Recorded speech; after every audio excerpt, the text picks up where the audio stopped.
Welcome back everyone, Mariah Monetize here. In today's video we're going over the price of Bitcoin. We're going to be comparing the former market cycle to this market cycle and checking to see if there are any similarities. Okay, so I don't know what it is, I just have this feeling. And if you listen to like any trader, they'd be like, oh my gosh, you can never trade or buy based off of feelings.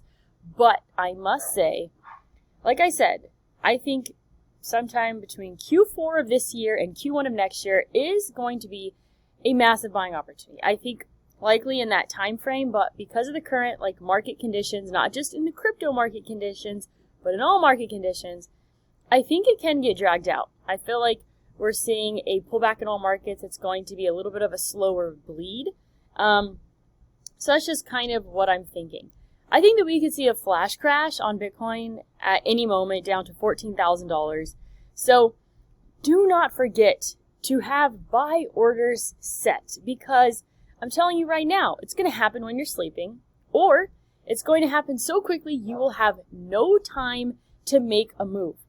Okay, and this is like an opportunity of a lifetime. I know it's really easy to not give a shit about Bitcoin or crypto right now. But when it gets boring is when the opportunity is going to present itself.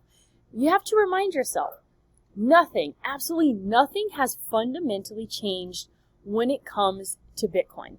And if you believed a year or 2 years ago that it was going to $1 million, nothing has changed, okay, to make you change your mind on that. I still believe that Bitcoin is absolutely going to go to $1 million. Okay, so this right here is a weekly chart. Okay, what am I waiting for? I was having a conversation with someone today, and they're like, well, what if the bottom is in and the Bitcoin gets away from you? That is 100% totally a potential possibility, okay? And I already know what I'm going to do. If this green moving average crosses over this red, I'm talking about the thick ones. This is a 5 and 12 EMA on my chart, and I have a trading view link down below. If this green crosses over the red, I will consider getting in. Okay, and I will not be catching the bottom at that point. There will be no bottom caught, but I believe I'll be putting myself in the position to be in a pretty profitable position. All right, I think that we might see Bitcoin try to make a little bit of a bump after this green 9, but today we're seeing a lot of bearish action. Bitcoin sitting at 19,133, and if you go to the hourly chart here, it basically made a low here of 1928 in the last hour. So Bitcoin down about 1.5% today. It's I'm so sorry. It's really hard to find a quiet place to make a video. These neighbors just have barking dogs that will not shut the hell up. Okay, I mean bark if there's a reason to, but if there's no reason to bark, do not bark. Okay, so this right here is a daily chart on a Bitcoin. I do not like this. I do not like the green crossing below the red. We see this pullback here. I want to see Bitcoin hold the low of this candle, which is 18,923. We are pretty darn close to that, okay? Pretty darn close to that. We obviously saw Bitcoin get rejected off of this moving average, which I was anticipating to happen. This is a 12-hour chart, which, let's see here, has not made a lower low yet. So if it could hold that low, that might be a potential sign of a little bit of a reversal, but probably a temporary one.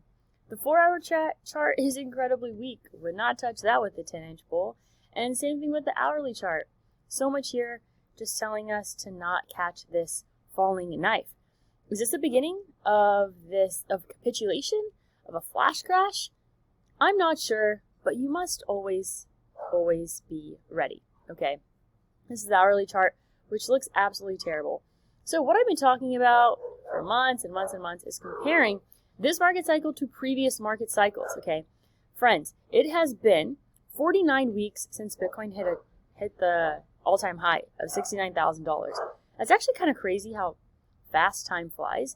Okay, so what I'm going to do is I'm going to go ahead and put up here on the bottom one. I'm going to go ahead and put on the Bitcoin also 7-day chart here. But we are going to back it up. Let me get my face out of the way. Now we have dogs fighting. Jeez. Peace and quiet. Oh. Okay, this right here is when Bitcoin hit $20,000. All right, it's going to be kind of hard and small for me to show you. But, like I said, we are 49 weeks from We're 49 weeks from, this could be a disaster of a video. This is the 49th week after Bitcoin hit the all-time high of $20,000. So in that same range, you can see that Bitcoin had a massive, massive pullback. And what do I mean by massive? Let's go and get it from a percentage perspective. By massive, okay, I mean a 52% pullback. Okay, what would a 50% pullback be at these current prices? Well, that would be $10,000. Okay, that would be about $10,000 of a pullback if we see Bitcoin pull back 50% from here. Is that possible? Yes. Is it likely? I'm not sure, but let me tell you what.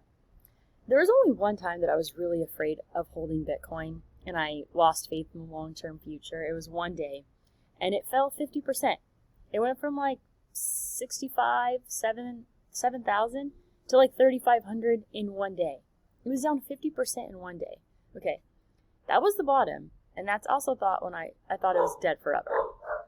It was just a one-day situation, but it's what I felt, and so that is 100% a possibility, all right? So that's kind of what I'm seeing there. This right here is the Ethereum chart, which is looking very similar on the 7-day chart here. Also looking similar on the 1-day chart. When I opened up and I saw the Bitcoin is down, I'm like, oh, let me take a wild guess. That's right, SPY is down as well.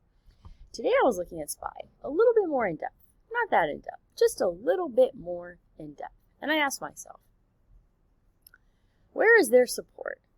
Where, like, there is really nothing between here and 340 on SPY. Okay, currently sitting at 360. But there's really not that much support there. Where's, like, the next kind of range? 300. Okay, and there's not a ton there. What's the next range? 200. And so this right here just looks like it's going to be a slow drag down, and that's one of the reasons why I think Bitcoin will continue to slow grind down as well. That's kind of what I'm seeing there. So electric vehicles, Tesla was also down today to 222. Could be a massive buying opportunity. Sometimes you could, it doesn't, I'm telling you, the Bitcoin 7-day chart, the green crossing above and below the red is like long-term, such a great trade. But when you try to apply it to other markets, it doesn't always work that well. But it recently happened here on Tesla. Tesla not looking all that great, really needs to hold the low over here about 205. But then again, if it breaks 205, then where's support? I don't know, like 165 or so. So let's go and take a look at marijuana stocks, what I would anticipate to be down today, because everything was down today. It's like you see one red market, then the rest are red. It's just so predictable, even though I'm not actively trading. I'm just sitting in cash and waiting for a buying opportunity on Bitcoin. I kind of wish I had more of a desire to take a very small portion of my position and trade it a little bit, but watching a computer screen all day, I don't know if that's good for my mental health. And also, by the way, happy National Mental Health Day. So I'm still in cash on the sidelines, okay, and making sure that I have my buy order set for that flash crash, because you never know when it's going to come. And I'm sure this dog's ruining this whole video, so that is all that I have for you today. As always, go out there and create a portfolio that you love. And if you want to save on taxes in the long term, when it comes to Bitcoin, iTrust Capital, link down below.